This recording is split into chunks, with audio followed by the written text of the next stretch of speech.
So my first question is, what is your role or position in the within the Equity Center, and what are some of your responsibilities and duties? So my role is the coordinator. However, since we only have, because of staffing changes and such, we only have 2 full-time staff people, including myself. So I'm kind of doing more than I normally would. But that includes doing logistics for our programming, doing like budget and financial stuff, interfacing with students who come in, supervising our 2 graduate assistants. So one of them does like outreach and social media, the other works on like special projects and like evaluations and stuff. So I am also overseeing those components. So I kind of have my hand in everything we do. And what are some factors that influenced you to like pursue this position as coordinator?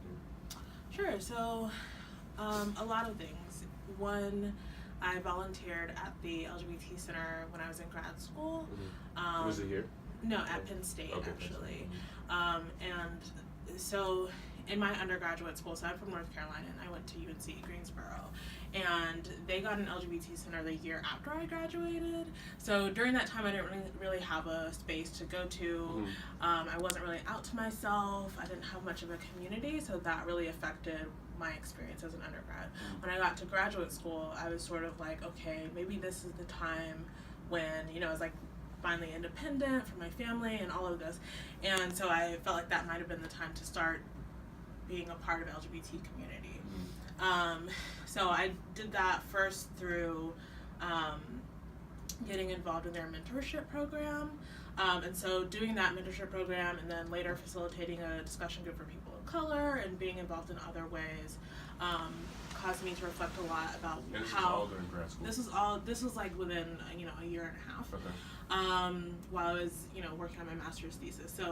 So doing all of those projects really made me not only reflect on like what mentorship meant and ways that their center could have improved that I wish I could have been involved in if I wasn't a student, but it also made me reflect on what my undergraduate experience would have been like if I had a center. And so over time I started thinking, maybe I should do this as a career or get paid for it, because when I was at that center it was all volunteer stuff and it was very exhausting, and but I still was like really passionate about it. I just was like, I wish that this could be more this could be compensated properly. And so I was like, let me actually pursue like a job in this. And so much of even though my master's is in media studies, so much of that work involved thinking about empowerment or mentorship, as well as like the impacts that all parts of our society have on us as people. So for me, both of those things, like the experience as well as the academics, came together, and I ended up finding out about this position and got it. So in what ways do you think you've expressed feminism, activism here at UMD or off campus? So this is, I think activism has taken a different face in this position, because what I'm used to, and this is also something that fed into me being interested in this position, is I've done activism with like Planned Parenthood during the 2012 election. I've done activism on my own. Like I said, I'm from North Carolina, so like when the bathroom bills was first introduced, I was there. And then when, I want to say this was back in 2007 or 2008, I can't remember the year, but it was like the same-sex marriage bill where they were trying to make and succeeded in making same-sex marriage, it's not really illegal, but not recognizing it under the law, and that was before it was like went through the Supreme Court and all. So anyway, I'd done activism in that way before, so like very like grassroots, like marching or civic engagement or that kind of thing. So being on a university campus is and like in a staff role is a different way. So I feel like my activism here is more about supporting students, faculty, staff in their navigation of the systems that we're in.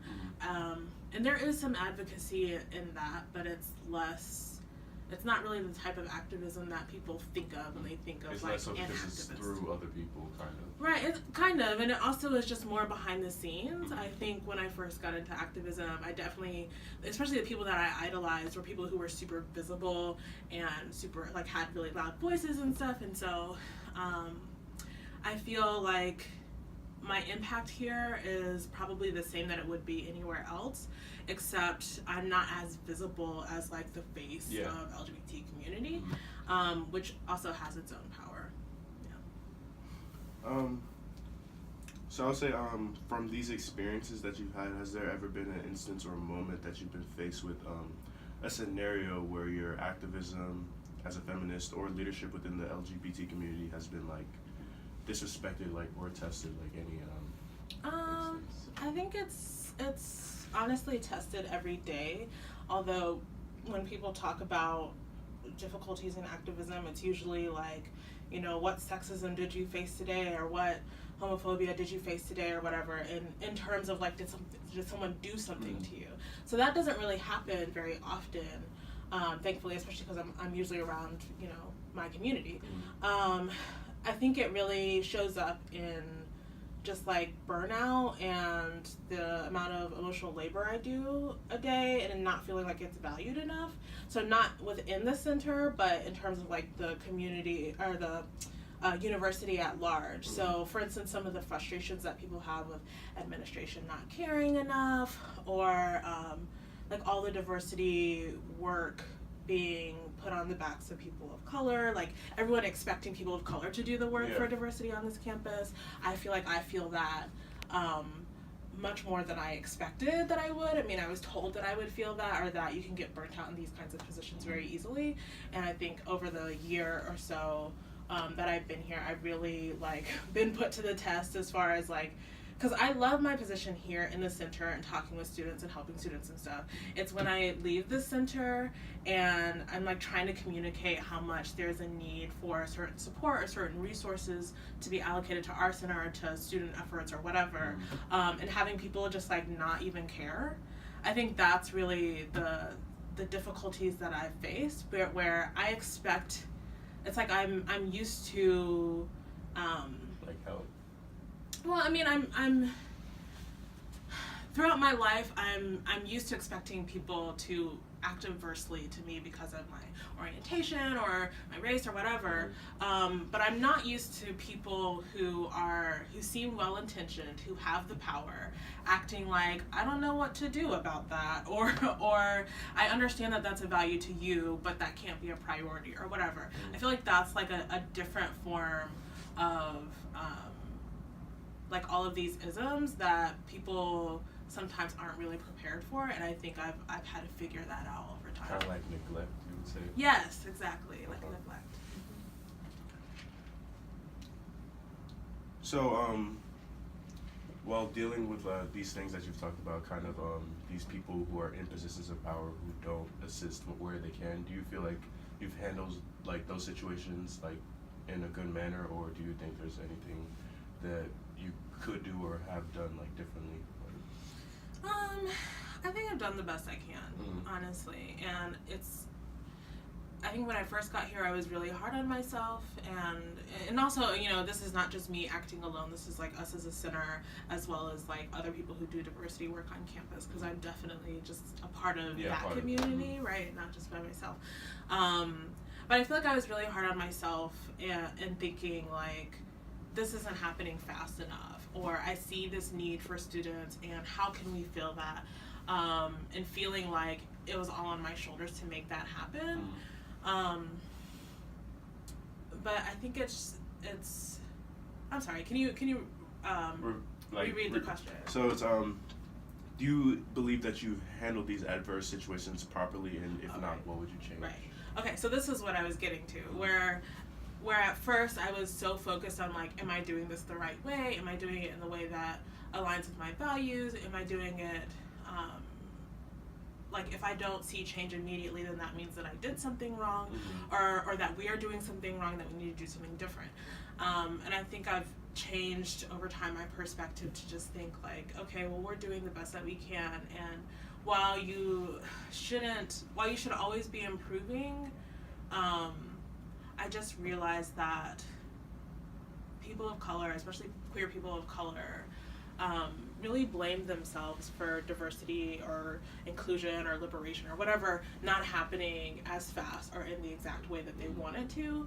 I just feel like that doesn't mean, it's not really our responsibility, you know? Mm-hmm. And so whatever we're trying to do with that, as long as like it aligns with our values and as long as it truly is equitable, then I feel like what else are we supposed to do? You know, we only have but so many resources, we only have but so much energy between the four of us as a staff, you know? So I'm still trying to balance this like need to improve and be better and impact the, you know, most amount of people that I can, but also being able to celebrate the stuff that we do and you know, not taxing ourselves so much that we burn out, because I feel like that's, you know, that's what the powers that be want, you know, because resistance from a group of people is like a nuisance, you know, and so if those group of people burn themselves out, then it's like problem solved. So you really have to figure out ways to sustain yourself, and as much as you want to be a better person and you know, a better professional like in this role or whatever, you also have to recognize like, okay, but we are doing some things that are worthwhile. So my next question is, are there any issues that you find or dislike about modern day feminism and how it's expressed, and if so, what are they? Yes, plenty. But I also think the thing that I struggle with is ways feminism gets watered down in so many ways. I mean, I think like, you know, intersectionality is an example that a lot of people are starting to become aware of like the ways that it's used in sort of like mainstream culture is not really the way that it was intended to be used. So that's one thing that I struggle with, where I actually really, even though there are plenty of problematic things that have happened over the course of, you know, the history of feminism, I feel like as an individual, I can kind of discern what is useful, what needs to be evolved, what is still really good that we could use today or whatever. But when I see, like, in the larger scheme of people's understanding of feminism, there's so much misunderstandings and there's so much, I just feel like people are so attached to their own idea of what the goal of feminism. Like we talked in our women's studies class, they think we talked about how the like message of feminism has been kind of misconstrued from its like original intentions. Right. Yeah, and I mean, I feel like people are completely valid in critiquing feminism, but I think people really struggle with like holding two things that might be contradicting in the same. So like, for instance, you know, there's, let's say like the concept of compulsive heterosexuality, right, was coined by someone who was like a trans, I don't want to say TERF, but a trans exclusive feminist. And so now, obviously, you know, especially as a person who does like LGBT work, I'm like, that's unacceptable. But at the same time, this concept is really useful to me. So it's like, just because the person themselves was problematic, does that mean that their theories and ideas should be completely discarded? You know, and I think people are so frustrated with the lack of progress in some areas that it becomes really easy to be like, oh, that person's trash, that person's canceled, that, you know, whatever. And I see that, and I like recognize the validity in that, but at the same time, I just want people to like zoom out a little bit and see the bigger picture, and just be able to be like, you know, we understand these problematic histories, at the same time these elements are useful, and be able to acknowledge both of those at the same time. And so for my final question, it's what do you propose for the improvement in which feminist movement and or the LGBT movements are expressed, if any? It's a difficult question. Yeah, it's a difficult question just because it's very broad. It's complex, you know. I would say a starting place well, it's like there's different different things that I feel different groups of people need to do. Like white feminism is very real. And that was something that I was told about a lot, especially like in undergrad when I first started taking gender studies classes. But then when I got to grad school at like a PWI, where I was taking feminist theory, and I saw the way that white women reacted to like the writings of women of color or whatever about race and racism, I was just like, oh wow, this is real. This like white fragility in women is real. So I feel like white women need to just admit that. You know, like it's we're not saying you are a bad person, but you know, you need to take it further when it comes to racial justice and really thinking about intersectionality. At the same time, I want there to be more there just needs to be more cohesion, I think. It's like a lot of people still have this super old, like second wavy version of feminism that really is all about what womanhood is and how men are evil and, you know, all this kind of stuff. And I feel like those feelings are valid, but we're not really talking about patriarchy like as a controlling system in our society. And the main goal. Right, and I mean, I was just talking with some students, or I was really listening to their conversation and then trying not to contribute too much. But you know, they were having this conversation about like lesbian feminist spaces, and do those include or not include trans women. And I was just thinking to myself, like, God, this conversation is like decades old, and it's so odd that they're sitting here and having this like very modern conversation now. So on one hand, I'm like, I want you to understand that history a little bit better, but then I'm also like, well, like it's one thing to organize on the basis of like we're all women and this is what womanhood is, versus like we're all people impacted by patriarchy. And I think that also includes men, that also includes, you know, people with trans experience of all types. I mean, it really includes everyone, but I think it just the different identities that people hold in that space. But, well, the different identities that people hold in that space is going to dictate how they respond to it, but it just doesn't mean that they're not impacted by patriarchy. So I feel like talking about, and I've heard this so many times, like in feminist spaces, where it's like, we need to talk about systems, we need to talk about structural inequality and stuff, but I never actually see it happen. You know, it's like a discussion about what the discussion should be, you know, and I feel like we just really need to understand patriarchy, you know, as beyond individual human beings, although that's related, but, you know, it really is like a structure that keeps certain people in power.